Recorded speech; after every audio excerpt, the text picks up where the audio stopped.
जय शिवराय मित्रांनो. तर लाडकी बहीण योजनेअंतर्गत ज्या महिलांनी अर्ज केला आहे, आता त्यांच्यासाठी महत्त्वाची गोष्ट जी आहे तर ते 3 स्टेटस दिसत आहे आपल्या ॲप्लिकेशन पुढे किंवा आपल्या अर्जामध्ये. त्याचबरोबर काही महिलांचे अर्ज जे आहेत तर ते रिजेक्ट होत आहे. आपण जो व्हिडिओ बघत आहात तर हा व्हिडिओ याआधी आपण अपलोड केला होता, पण त्यामध्ये काही व्हॉईस इश्यू किंवा आवाज जो आहे तर तो डबल येत असल्या कारणाने आपण तोच व्हिडिओ पुन्हा एकदा नव्याने व्हॉईस ओव्हर करून अपलोड करत आहोत. त्यामुळे व्हिडिओ हा शेवटपर्यंत नक्की बघा. त्या व्हिडिओमध्ये जी माहिती सांगितलेली होती तर तीच माहिती या व्हिडिओमध्ये सांगणार आहे. अतिशय महत्त्वाची अशी माहिती आहे. आणि आपण जर चॅनलवर नवीन आला असाल तर वेळेत अपडेट मिळवण्यासाठी आमच्या चॅनलला सबस्क्राईब करायला विसरू नका. आता लाडकी बहीण योजनेअंतर्गत ज्या महिलांनी अर्ज केले तर बऱ्याचशा महिलांचे अर्ज जे आहे तर ते रिजेक्ट झाले. काही महिलांचे अर्ज ॲप्रूव्ह झाले, म्हणजे त्यांना आता 19 तारखेला जो 3000चा हप्ता येणार आहे मुख्यमंत्र्यांनी सांगितले त्या पद्धतीने येणार आहे. तर आपले स्टेटस अशा प्रकारे आपल्याला दिसत असेल ॲप्लिकेशनमध्ये गेल्याच्या नंतर.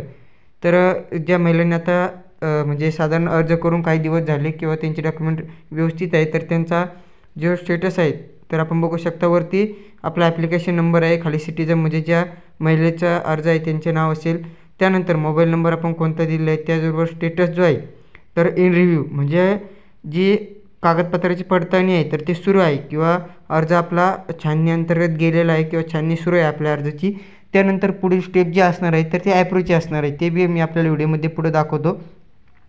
पण आपण या रिव्ह्यू स्टेपमध्ये जर आपले कागदपत्र डॉक्युमेंट माहिती जर चुकीची निघाली किंवा जे माहिती दिलेली आहे ती आणि डॉक्युमेंटची माहिती जर मॅच झाली नाही तर त्या कारणाने आपला जो अर्ज आहे तर तो बाद करण्यात येणार आहे.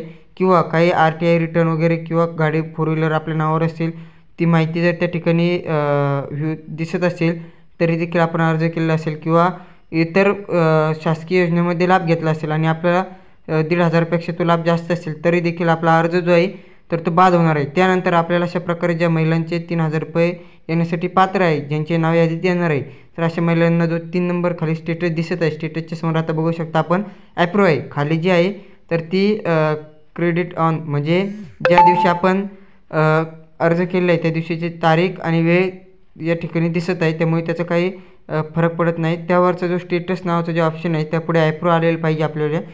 पेंडिंग, रिजेक्ट किंवा इन रिव्ह्यू असं जर असेल तर काळजी घ्या. आपला जो फॉर्म आहे तर तो वेळोवेळी चेक करत राहा. आता काही जे महिला म्हणतील की ॲप्लिकेशन चालत नाही, ॲप्लिकेशन बंद पडलं की काय, आता नवीन अर्ज करावा लागणार का, तर आपल्याला परत अर्ज करण्याची कुठल्याही प्रकारची आवश्यकता नाही. ॲप्लिकेशन फक्त जे आहे तर ते संध्याकाळी 7च्या नंतर आणि सकाळी 7च्या अगोदरच वर्क जे आहे तर ते प्रॉपर करतं थोड्याफार प्रमाणामध्ये. तरी त्यावरती खूप जास्त लोड आहे कारण बऱ्याचशा महिलांनी अर्ज केले आहे. आता मी दाखवतो आपण अर्ज केले आपल्याला कशा प्रकारे स्टेटस दिसेल. तर आपण बघू शकता अशा प्रकारे पेंडिंगचा स्टेटस त्या ठिकाणी दिसत असेल. जर आपल्याला पेंडिंगचा अर्ज केला स्टेटस दिसत असेल 1-2 दिवस वाट बघा. त्यानंतर आपल्याला एडिटचे ऑप्शन जे आहे तर ते आपल्या प्रोफाईलमध्ये शो झालेले दिसेल. ताबडतोब येते, पण 1-2 दिवस वाट बघा. जर आपला अर्ज इन रिव्ह्यूमध्ये गेला नाही किंवा मग पेंडिंगच दाखवत असेल तर आपला अर्ज एडिट करून घ्या.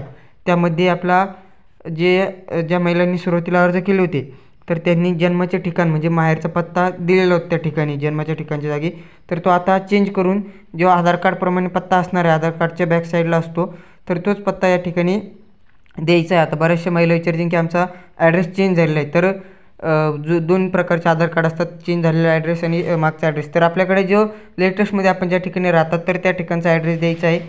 त्यानंतर जे रहिवासी प्रमाणपत्र आहे तर त्या ठिकाणी चुकूनही आधार कार्ड अपलोड करू नका. त्या ठिकाणी रहिवासीचा दाखला, डोमिसाईल सर्टिफिकेट किंवा 15 वर्षाचा शाळा सोडल्याचा दाखला देखील चालेल, म्हणजे शाळा सोडल्याचा दाखला कधीचा देखील चालेल. फक्त आपण जो पुरावा देणार आहे, रेशन कार्ड असेल, मतदान कार्ड असेल, तर तो जो पुरावा आहे तर तो 15 वर्षापूर्वीचा असायला पाहिजे. त्यामध्ये शाळा सोडल्या दाखल्यासाठी कुठलीही अट नाही. आपण आज जरी काढून त्या ठिकाणी अपलोड केला तरी देखील चालणार आहे. तर अशा प्रकारची माहिती होती. अजून काही प्रश्न असतील तर खाली कमेंट बॉक्समध्ये आपण विचारू शकता. आणि व्हिडिओ कसा वाटला याच्याविषयी प्रतिक्रिया आपली कमेंट बॉक्समध्ये नोंदवा. त्याचबरोबर आपल्या चॅनलवर जर नवीन आला असेल तर चॅनलला सबस्क्राईब करायला विसरू नका, कारण अशाच प्रकारच्या महत्त्वपूर्ण ज्या अपडेट आहे तर त्या आपल्या चॅनलच्या माध्यमातून दिल्या जात असतात. GR असो किंवा विविध योजना असो, तर याची संपूर्ण माहिती आपल्या चॅनलवरती वेळोवेळी देण्यात येते. तर आता लाडकी बहीण योजनेअंतर्गत जे अर्ज वगैरे होते, प्रोसेस होती, डॉक्युमेंट काय होते, रिक्वायरमेंट काय होती, याची GR वगैरे संपूर्ण आपल्या टेलिग्राम चॅनलला देण्यात आले. त्या ठिकाणी टेलिग्राम चॅनलला आपण जॉईन करून ठेवा.